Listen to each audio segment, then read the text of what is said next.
Assalamu alaikum ya talib, bienvenue à toi cher étudiant. Aujourd'hui, nouvelle vidéo dans la série Al-Arabiyyatu lil Mutaqaddimin dans laquelle nous allons nous intéresser à la notion de maf'ul lahu, ce que nous nommons traditionnellement en français par le complément circonstanciel de but. Donc ce cours va nous aider à définir cette notion, également donner des exemples, mais également les différentes conditions pour utiliser al-maf'ul lahu dans une phrase de manière saine et proche de la manière de parler des Arabes. Si tu souhaites apprendre toutes ces notions-là, je t'invite à rester avec moi.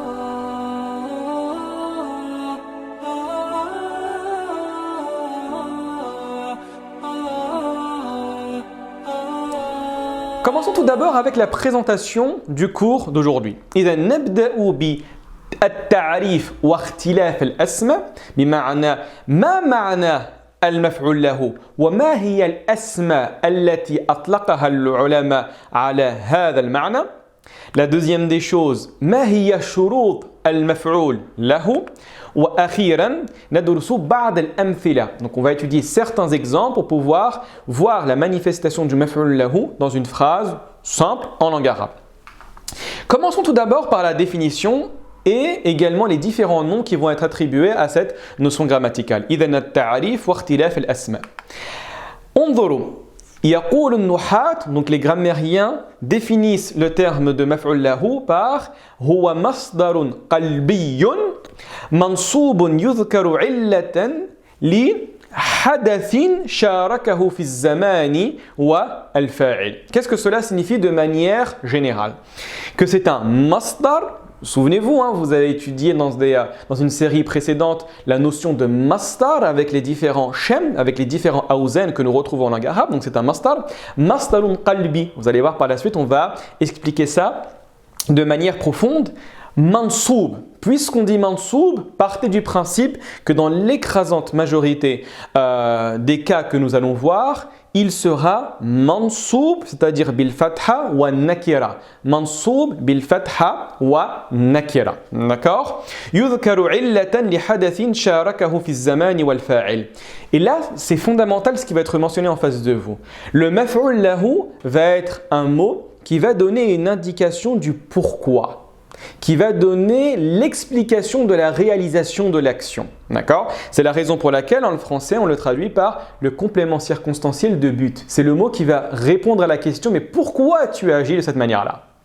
Très bien. Donc regardez bien. Également wa min asma'il maf'ul lahu عندنا المفعول لأجله أو المفعول من أجله. Donc il est possible que dans certains ouvrages de grammaire, vous trouvez non pas le maf'ul lahu, mais le maf'ul li ajlihi ou le maf'ul min ajlihi qui renvoie exactement à la même notion que nous allons étudier, Inch'Allah ta'ala, aujourd'hui. إذن ما هي الشروط المفعول له? La première des choses à savoir, الشرط الأول هو أن يكون مصدرا. Effectivement, il doit être un masdar. Et je vous invite, si vous avez quelques difficultés pour pouvoir créer le masdar, à la série YouTube qui a été réalisée concernant les schèmes en langue arabe. Il est important, véritablement c'est un conseil sincère que je vous donne, de connaître le tableau des différents schèmes en langue arabe sur le bout des doigts, par cœur de A à Z. Pourquoi? Pour trouver de manière très rapide et avec une certaine aisance et facilité le masdar de chaque verbe que vous allez utiliser. D'accord? Ça doit véritablement devenir un automatisme pour pouvoir maîtriser la langue arabe. Donc, an yakuna masdaran. La deuxième des choses, أن يكون مصدرا قلبيا. ما معنى المصدر القلبي؟ هو المصدر الذي يعود إلى فعل منشأه الحواس الباطنة. Effectivement, المصدر القلبي, c'est un masdar qui va renvoyer à des perceptions internes, à des sentiments intérieurs. مثلا عندنا الخوف والإجلال والتحقير والخشية والجرأة parmi les exemples. Par exemple, c'est ce qui va évoquer la peur, ce qui va évoquer le respect, ce qui va évoquer le mépris, la crainte, le courage. Donc il faut que le masdar en question renvoie à une notion intérieure, non pas à une manifestation extérieure d'une action. D'accord? هذا هو معنى المصدر القلبي. والشرط الثالث هو علة لما قبله. Et c'est à partir de cette question-là qu'on va déterminer si l'utilisation du maf'ul li ajlihi est bonne ou mauvaise. Ay huwa jawab li su'al lima fa'alta. Le maf'ul lahu ou le maf'ul li ajlihi ou le maf'ul min ajlihi va constamment répondre à la question mais pourquoi as-tu réalisé cela?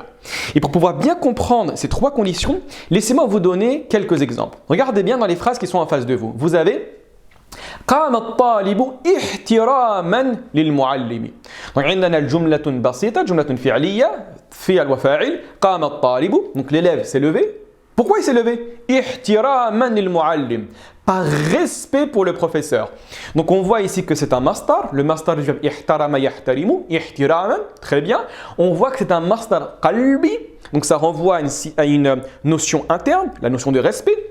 D'accord? Et qui va répondre à la situation précédente.